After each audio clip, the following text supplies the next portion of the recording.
we did start off on local broadcast, and then we transitioned into CBS Interactive. Said, why don't we just take this out? So we started going to good.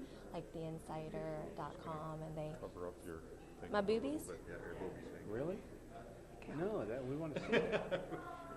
He knows what That's sells. how they got me to do that. That's right. Okay, looking this way. Big Where am I looking? face. Here, and then I'll step Oh, out. I'm No, looking right at here. you? No, at the camera. Oh, there? The Yeah. red light? Yes. Oh. Hi. 3, 2. So Bob, we're looking into the red Right light. there? Red light, straight Is ahead. that right? Okay. Straight ahead. Does okay. that mean we're on? Man, I can't wait to do this. I mean, this is great. Okay. do let's we? start. Hey, did we miss our cue? We're on now? We're on now. Oh, okay. okay. Hello, Hi. everyone. Thanks for Hi. being here. You've seen this face over and over on television, late night, 3 a.m. And what else? During the day, anytime. Where have you been? Oh, yeah. Well, that's when I first saw you, as 3 a.m. Well, okay, all right. And I think I actually bought something. So this is the The wonderful. last woman that said that to me, I got a subpoena. But anyhow, go ahead. This is Yes. the amazing, the wonderful Bob Circosta. He is the first host in television. No, I'm just kidding. Oh, thanks. Thanks. No, thank you so much for having fun with us. It's a pleasure. It's a pleasure to always be with you. I watch you all the time, you know, and it's a pleasure to be on this show. He's such a great liar, and that's why he does this so well. And I love being in Las Vegas. Oh. No other place like Are it. you a gambler? Yeah, a little bit. Not big time, but a little bit. Yeah. So You know, what about shows? I bet on a horse once 20 to 1. It came in a quarter to 2. So I had a problem with that, and I stopped after that. Don't quit your day job. But it bump. Okay, go ahead. I can't wait till we start this. Oh yeah. So, Mr. Bob Circosta, you have been in television for quite a while. So first of all, Okay, tell me that's how a did nice way to say I'm old, right? I mean, just come right out and say it. You're not old. You're 34 experienced. years. Oh, thank you. 34 years. 34 years ago, I was there at the beginning of a whole new industry. It was called home shopping. All right. Now, at that time, nobody knew about it. But now, everybody knows about it because it's a great way to shop. But at the very beginning, it started on radio, not on television. And we sold 112 electric can openers on the radio. True story. And that started the entire home shopping industry. That's how it started. Bob, how the heck does somebody go into that industry, especially when it was just beginning?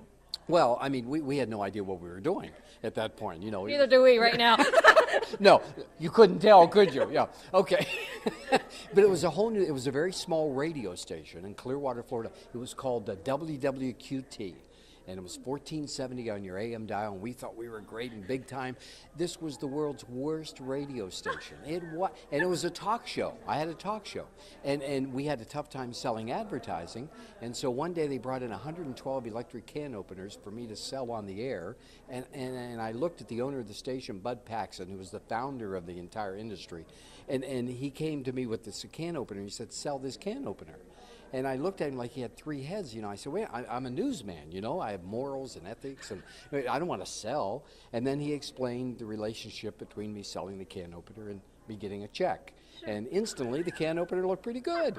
And so we went on the air, and we sold the can opener. And I remember back in those early days, 30-some years ago, that if somebody would order something from me, I would take it to their house on my way home. What? Yeah, deliver the goods right to the house, have dinner, have a good time. I mean, it was great. So that was 34 years ago, and it started on radio, went to local cable TV, and then in the mid-'80s, it went nationwide. Well, today the industry, thank goodness, has changed so much, and it's just a multi-billion-dollar industry, but it creates a great service. You know, there are a lot of people that for various reasons cannot go out and shop. There are a lot of people that don't have time to shop, and so this creates a great way to be able to shop right from the comfort of one's own home and to get some great buys.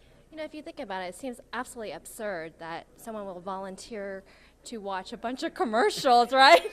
To get sold to. But it's more than that. Yeah. It's relationship. It Absolutely. really is, because I love the viewers that watch, and then they email me and we communicate back and forth, and it's a lot of fun. So it's more than just about the product. It's really having a lot of fun with people, and the interaction is great, and the merchandise is terrific, and you save money at the same time. What's better than that? But a lot of people say to me, you know, what really made it work at the beginning? Why did this industry take off? And it really combined two of America's favorite pastimes, one being shopping and the other being television, watching TV. So now the two have come together, but now it's elevated to the internet. And that is definitely not just the future, it's the present and the future, the internet. So it's a great way to be able to shop right from the comfort of your own home. This has actually come full circle for you because, you know, you started on radio, then television, and now moving into the internet. Aren't you launching something pretty big? Yeah, we're doing a whole service where you're going to be able to have interactive home shopping on demand on the internet, and it's going to be on Facebook, and it's going to be on other services, and it's so exciting. We're just starting it now, and the initial response has been phenomenal. So, and you know what it's affording? It's affording people with products or ideas that offer services, businesses to be able to get the word out. You know, that's what individuals have to do. They need to get the word out about what they have. Because if anybody's sitting at home, maybe they have an idea for something. And they, you know, and they're asking, what do I need to do next? First of all, you got to take action on that idea. You got to get it out of your head, you got to get it on paper and make it go, because all great products start with great ideas.